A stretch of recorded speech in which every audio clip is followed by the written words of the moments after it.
जबलपुर में स्कूली पुस्तक विक्रेताओं द्वारा फर्जी ISBN वाली किताबों को बेचे जाने की सूचना मिलने के बाद जिला प्रशासन से बड़ी कार्रवाई की गई है।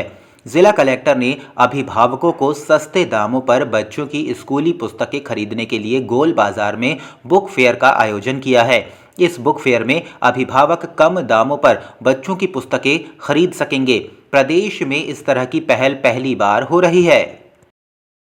हाँ बिल्कुल बिल्कुल, आप सही कह रहे हैं कि बिल्कुल लगता है कि थोड़ा सा लेट हो गए, बहुत तो नहीं हुए हैं, थोड़ा सा लेट हो गए हैं। मध्य प्रदेश में इतने सारे ज़िले हैं, जबलपुर पहला ज़िला है जिसने इस तरह का इनिशिएटिव लिया है और मुझे लगता है कि लर्निंग्स के लिए अच्छा है। लेट हम जरूर हुए हैं पर शुरुआत के लिए अच्छा है। इसीलिए आज जब आपने बात देखा होगा, मैंने अभिभावकों के साथ बात की थी तो ये बात मैंने उनको प्रमुखता से रखी कि अगले साल जैसे ही दिवाली आती है और नया साल ख़त्म होता है उसके पहले आप ये सुनिश्चित करिए कि सर ये उनका हक है। तो यदि लोग चाहेंगे तो व्यवस्था जरूर। सर आपने कदम उठाया, ये शिक्षा अधिकारी या शिक्षा विभाग भी उठा सकता था उतना नहीं। देखिए मैं एक चीज़ आपको बताता हूँ कि ये जब भी इस तरह की व्यवस्थाएं बिगड़ती हैं एक अकेले व्यक्ति के बस का नहीं रहता, पूरे सिस्टम को उसके साथ खड़ा होना पड़ता है। और साथ साथ सबसे इम्पोर्टेंट जो चीज़ है वो ये है कि जनता को साथ में खड़ा होना पड़ता है, पॉलिटिकल विल लेके आना पड़ती है। ये आप जानते हैं कि इस व्यवस्था को सुधारने का जो बीड़ा उठा है वो पॉलिटिकल विल के माध्यम से उठा है। तो ये सारी चीज़ें जब एक साथ में मिलती है तब सिस्टम सुधरता है। सर जांच की पूरी व्यवस्था जो है, चाहे शिक्षण पाठ्यक्रम डिसाइड करने की हो, यूनिफॉर्म डिसाइड करने की हो और भी कुछ इस तरह की हो, उसमें पारदर्शिता का अभाव। और कई जगह ऐसा लगता है कि मोनोपोली पनपने दी गई है, जानबूझ के मोनोपोली पनपने दी गई है ताकि अभिभावकों से जो है अच्छी मोटी रकम वसूल की जा सके। जो कार्रवाई हो रही है इससे बड़ी कार्रवाई कुछ हो नहीं सकती कि आप उनका मार्केट ही ध्वस्त करें।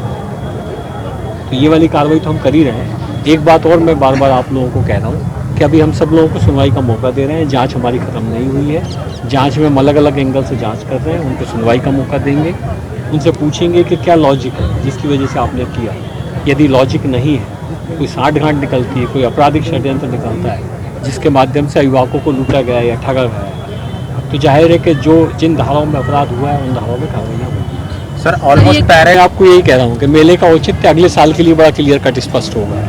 इस साल हो सकता है बहुत सारे अभिभावकों ने किताबें खरीद ली हो, 10, 15, 20% ही खरीद पाए हों, पर यहाँ पे 30%, 40% के हिसाब से जो डिस्काउंट पुस्तक विक्रेता दे रहे हैं उससे लोग समझेंगे कि मान लो उन्होंने एक हफ्ते पहले यदि मान लो कोई किताब 500 रुपये में खरीदी है, अब यहाँ यदि उनको 350 रुपये में मिल रही है, तो अगले साल के लिए उनके लिए भी एक लर्निंग रहेगी कि भाई अपन पुस्तक मेले का इंतजार करेंगे, नहीं लगाएंगे तो डिमांड करेंगे कि आप लगाइए। तो ये मुझे लगता है सबसे बड़ा लाभ इस पुस्तक मेले का होगा। ये मेले को रेगुलेट कौन करेगा कि किताबें कम दाम पे मिले, डिस्काउंट पे मिले? कोई समिति बनाई गई है सर? इसके लिए मैंने समिति बनाई है। मतलब एक तो एक्ट में ही एक समिति गठित है जिसके अध्यक्ष जिला कलेक्टर है, सदस्य सचिव उसके जिला अधिकारी हैं, जिला शिक्षा अधिकारी हैं। एक वो कमेटी तो है ही जो कि एक्ट के तहत ही गठित है, जो कि इस तरह के विषयों को रेगुलाइज कर सकती है। इसके साथ साथ हमने जो स्कूल हैं उन स्कूलों के माध्यम से भी एक कमेटी गठित की ताकि वो एक स्वअनुशासन जो है वो डेवलप करे खुद के बीच में, ताकि कोई स्कूल वाला यदि गलत जा रहा है तो उसको कंट्रोल कर सके। उस समिति के माध्यम से कुछ रेगुलेशन करेंगे, कुछ हमारी कमेटी रेगुलेशन करेगी, कुछ अभिभावकों का रहेगा और कुछ मार्केट का। मुख्य उद्देश्य ये है कि अभी तक जो किताबें पुरानी हो जाती हैं, देखिए हर साल आप जो है सिलेबस चेंज करते हैं, पुरानी किताबें किसी काम में नहीं आती। हम जब पढ़े थे तो हमारे बड़े भैया की जो किताबें थी उन सब में पढ़ा था, मेरे से मेरे छोटे लोग पढ़े किताबें, यही चलता रहता था, सालों तक पाठ्यक्रम चेंज नहीं होता था। ऐसी ही व्यवस्थाएँ होनी चाहिए। जो गरीब बच्चे हैं जिनको मुश्किल है उसको करने की, जो लोग पुस्तकें दान करते हैं उन पुस्तकों से उनका काम चलना चाहिए। तो ये बुक बैंक हम बना रहे हैं, इसमें जो मुझे लगता है बहुत बड़ी संख्या में किताबें इकट्ठा होंगी और हम इन किताबों की छानबीन कराएंगे और कोशिश करेंगे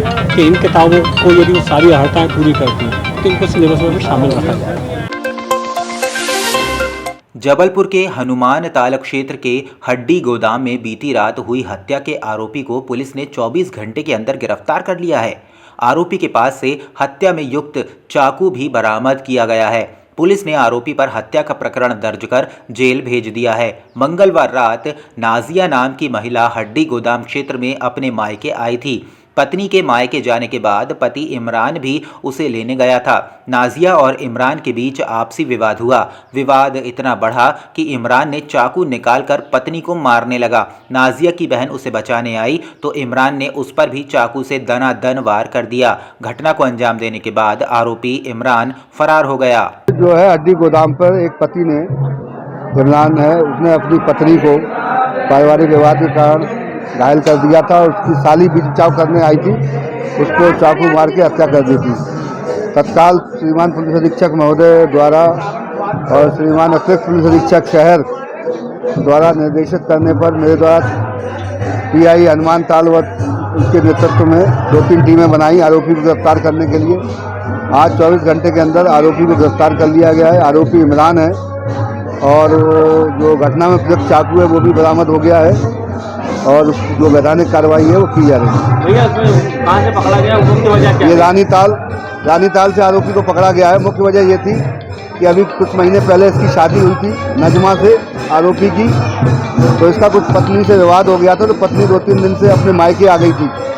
तो ये अपनी पत्नी को वापस ससुराल ले जाने के लिए गया था, पत्नी ने इनकार कर दिया, तो तभी इसने गुस्से में आके पत्नी को चाकुओं से वार किया। उसकी साली बीच में बचाने आई आयशा, तो उसको भी उन्होंने प्राणघातक हमला करके उसकी हत्या कर दी। मौसम खराब होने के कारण सिवनी लखनादौन से वापस भोपाल के लिए मुख्यमंत्री मोहन यादव का प्लेन उड़ान नहीं भर सका। सीएम ने मंगलवार की रात जबलपुर में ही गुजारी।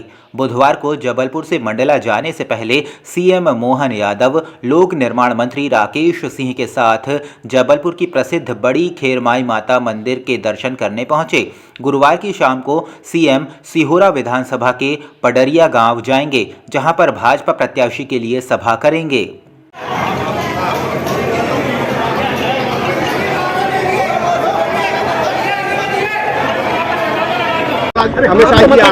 बीते दिन मौसम खराब होने के कारण से ऐसा लगा कि जबलपुर तो हमारा घर है, इसलिए रात विश्राम यही किया था। आज हमारे देश के यशस्वी गृह मंत्री मध्य प्रदेश की धरती पे आ रहा है, मैं उनका अभिनंदन करता हूं, स्वागत करता हूं। और जिस प्रकार से पूरा देश और प्रदेश का माहौल यशस्वी प्रधानमंत्री के तीसरी बार सरकार बनाने के लिए कृत संकल्पित दिखाई दे रहा है, माननीय मोदी में माहौल बना हुआ है। निश्चित रूप से हम मंडला सहित उनके पूरे दौर में मोदी जी के लिए चुनाव अभियान के लिए मैं उनका स्वागत भी करता हूं और मध्य प्रदेश की जनता 8.5 करोड़ जनता की ओर से माननीय गृह मंत्री जी का स्वागत है। मेरी अपनी ओर से खासकर चुनाव के आखिरी दौर में ये समय पहुंच रहा है।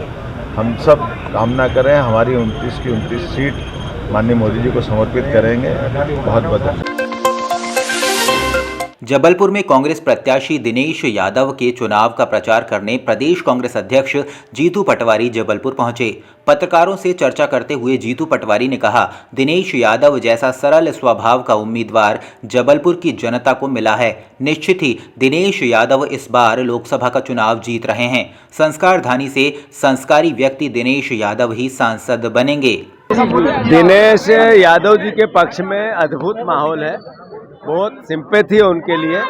एक अच्छे इंसान को कांग्रेस पार्टी ने टिकट दिया है, एक ऐसा व्यक्ति जिसने कार्यकर्ता के रूप में तो काम किया ही किया, पर यहाँ के जनता का भी मन जीता है।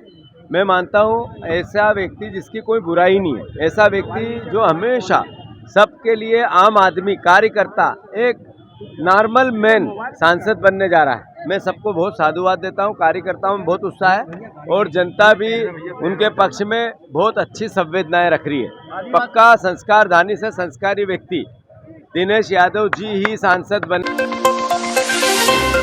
आज ईद उल फित्र की नमाज अदा करने के बाद ईद मनाई गई।